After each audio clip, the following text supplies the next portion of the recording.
welcome back to my channel. I'm Rachel, the owner and creator here at the Eclectic Cottage in Spokane, Washington. Today is Saturday, and for today's video, I have a few more thrift flips for you guys. I hope you like them, and without further ado, let's get to today's projects.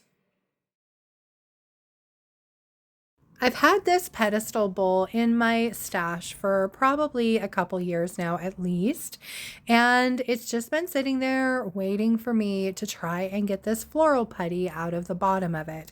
At one point I tried to use my fingernail and it didn't budge at all, and I was kind of nervous, so it's just been sitting ever since.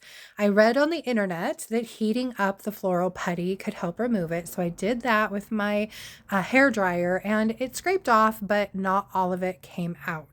So in the hopes that my lemon oil could help, I went ahead and put a couple drops of lemon oil in there and just with my fingers rubbed that around, and I was able to get all of the rest of the residue out of my bowl.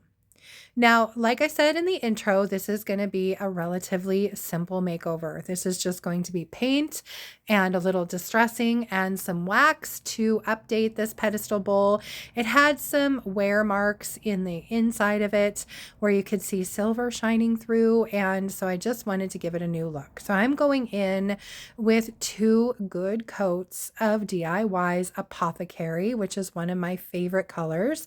I find that this color works really well for all seasons. Now, the great thing about DIY paint is that it's pretty thick and it's very highly pigmented, and you can see here going over that dark black color, one coat is almost completely covering it. I did go over it with a second coat just because there were a few shadows still shining through and I wanted good coverage.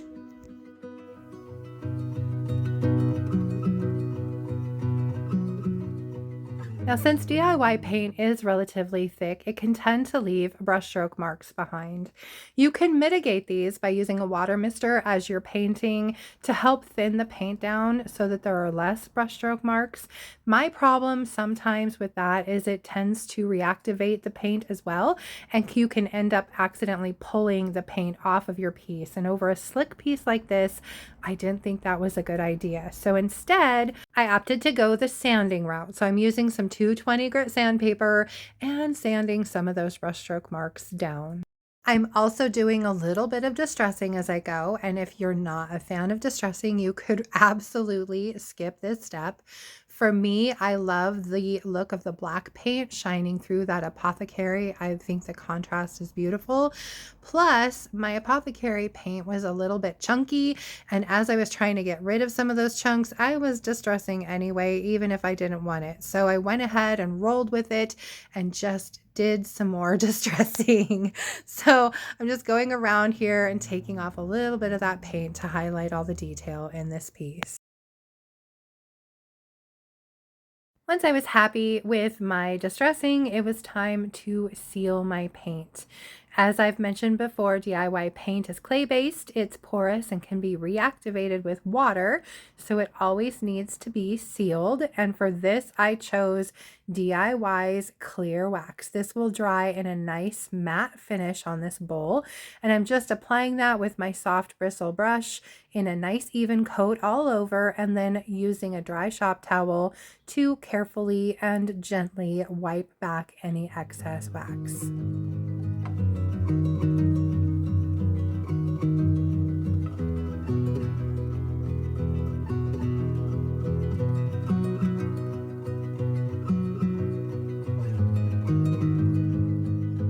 I know this was a relatively simple makeover, just some paint and wax, but I love the upgraded look of this bowl, and I think it will be such a cute addition now to one of my spring vignettes.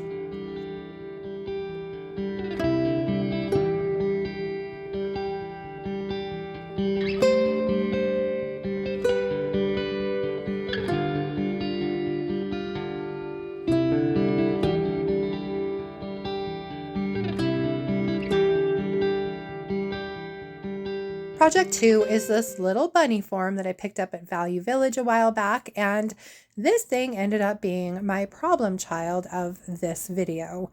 I was totally at fault though, you guys. I knew better, but it was pouring down rain outside and I didn't want to take this outside and sand it first. So instead, I decided to go with the easy route and just go ahead and paint over the paper that was on it. On the one side, it was perfect. On the other side, it was just a little roughed up around the edges. So I went ahead and sanded it. And as I was doing that, I realized some of it was peeling off. So start over. I took it over to my sink to wash off some of the extra paint, and I ended up washing off all of the paper off of both sides of the bunny. However, it left me with a sticky, tacky, gluey mess on the wood bunny. And like I said, it was pouring down rain outside, so I couldn't really take it outside and give it a really good sand with my sander. So I was in my kitchen desperately trying to sand this wooden bunny with my sandpaper and some elbow grease, which went as well as can be expected. I got it relatively smooth, but definitely not perfect. So then it was back to the drawing board, and I'm going around the outside edge with Little Black Dress. And then I'm painting one side of this with that same Little Black Dress paint. Now, part of the reason for using the DIY paint is that it's a little bit thick, and so I was hoping it would help mask anywhere that I wasn't able to get the bunny completely smooth, which it definitely helped. And once the back side of my rabbit was dry, I flipped it over and painted the other side with DIY's Faded Burlap, which is this beautiful kind of neutral dark beige color.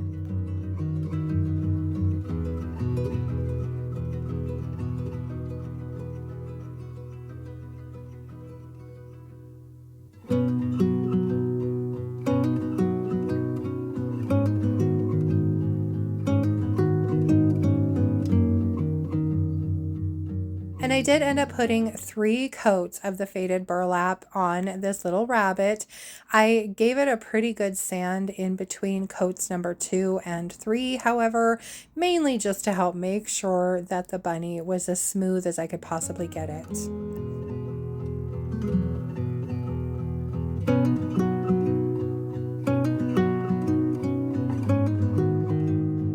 Once I finally had it completely painted, it was on to sealing my paint.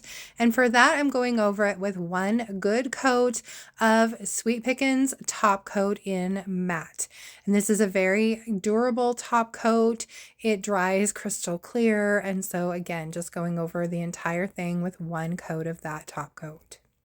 Now, since I knew I was going to be putting a transfer on one side of this little rabbit, I went ahead and let that top coat dry completely overnight. It's very important that your top coat is completely dry before you try and apply a transfer. Otherwise, you run the risk of having your transfer pull your paint back up off of your piece.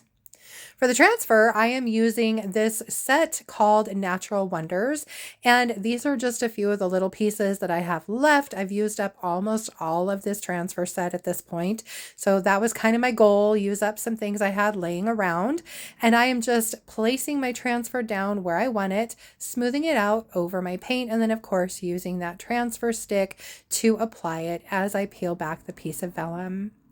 When you have the transfer that goes over the edge of a piece, I like to lay that part down first, and usually I just use my fingernails to make sure it's adhered. Then I move on to the bulk of the rest of the transfer, again using that transfer stick to just make sure that everything is well adhered as I peel back that piece of vellum. Once my transfer is completely down, I'm going to take that piece of vellum and burnish it in. This helps remove any wrinkles or air bubbles from your transfer and helps to ensure that it is really well adhered to your piece. Now, while the bunny already had a top coat on it, it's also a good idea to put a top coat of some sort over your transfer to help protect it.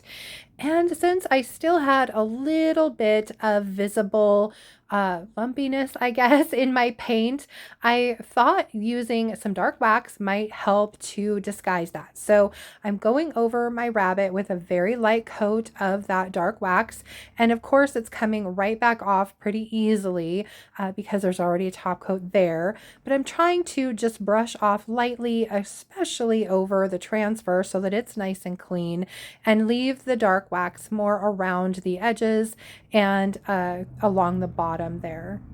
And then I'm just kind of dabbing a little bit of that dark wax back off just so it has a little bit of patina around the edges. And again, it helps to hide any imperfections in the top of the rabbit.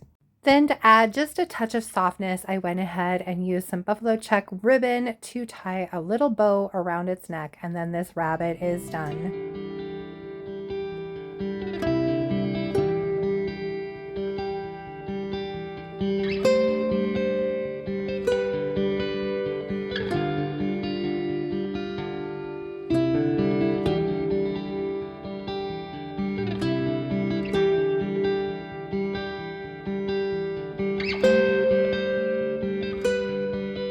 For my third and final project, I am going to give this sign a bit of a makeover.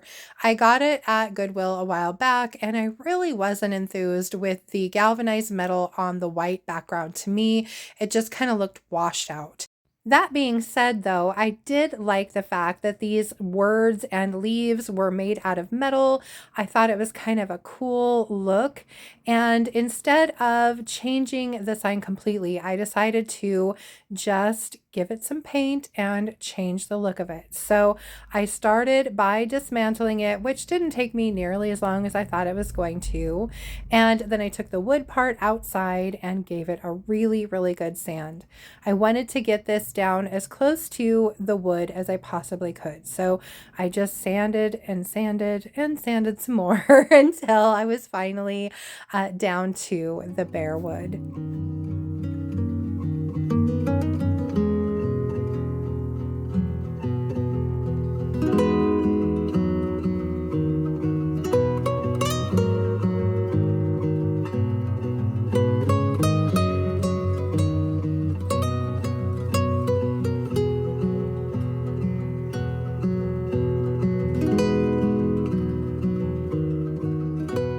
Once I was finally finished with all the sanding, I brought it inside and wiped it down, and it was at that point that I realized I really wanted a darker tone to this wood. Now, I knew I wanted to paint over it, so I didn't want anything waxy or oily, so I chose to use DIY's Dark and Decrepit liquid patina. And I'm just going in with one good even coat of that liquid patina, and I'm brushing it on and making sure that I'm brushing it in the same direction as the grain of the wood. Once the liquid patina was dry, it was time for paint, and I'd already decided to give this sign a dark look for the background, and so I'm going to be going over this with DIY's little black dress. Now, my goal here is to not have 100% coverage.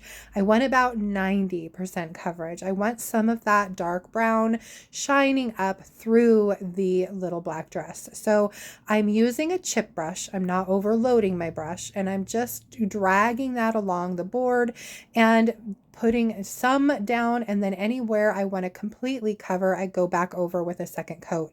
But again, I'm leaving some of that brown shining up through that black paint.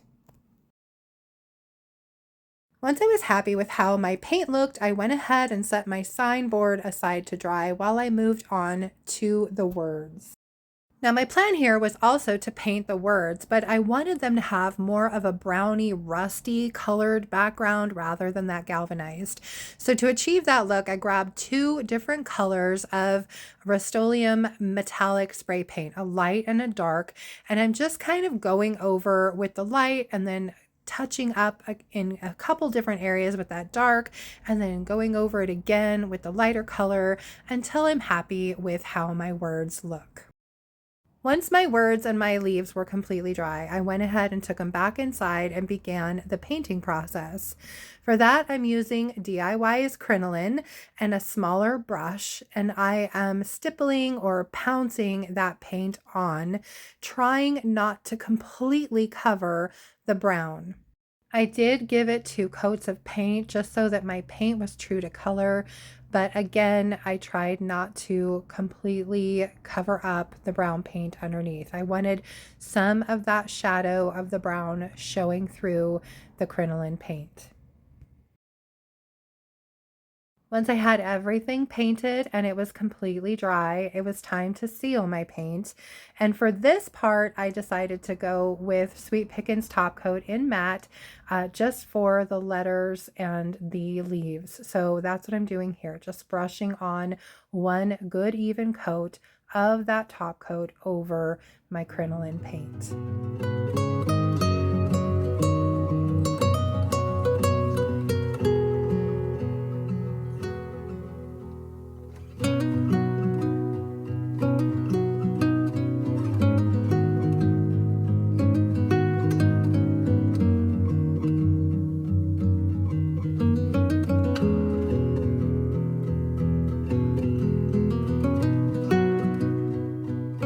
Once I had the words and the leaves sealed, I set them aside to dry and I moved back to working on my board. I still needed to seal it, and for that I decided to go with DIY's dark wax.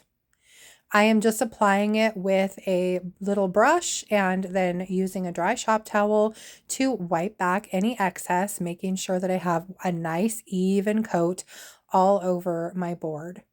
I really like the way that dark wax richens up the look of black paint. It just gives it a beautiful depth that you don't get with using just clear wax.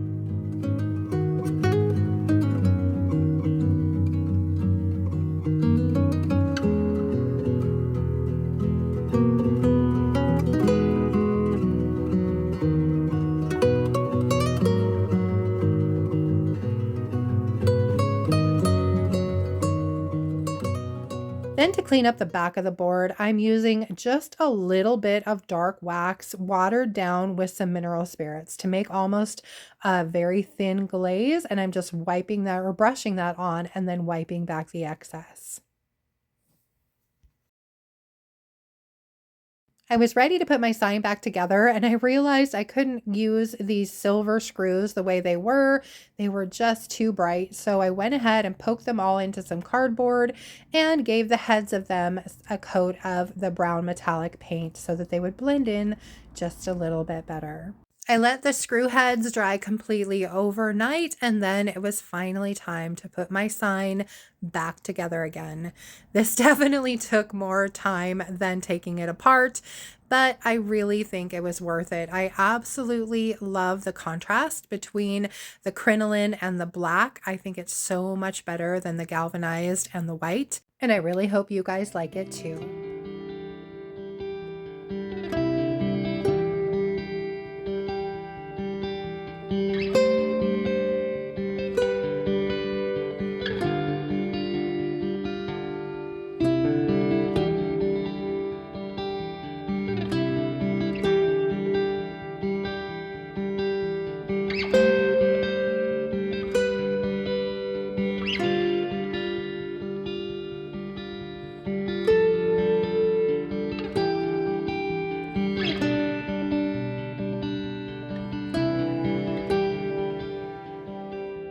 That's it from here for today, you guys. I hope you liked my projects and I hope you enjoyed today's video. I know a couple of them were pretty basic, just color changes, but for me, sometimes it's nice to go back to the basics and remember that just by painting something a different color, you can give it a completely different look and make it fit into your decor or your vignette or whatever you're going for. I just love the Apothecary color on that bowl, and for me the sign looks 10 times better than it did before. I hope you guys liked them too.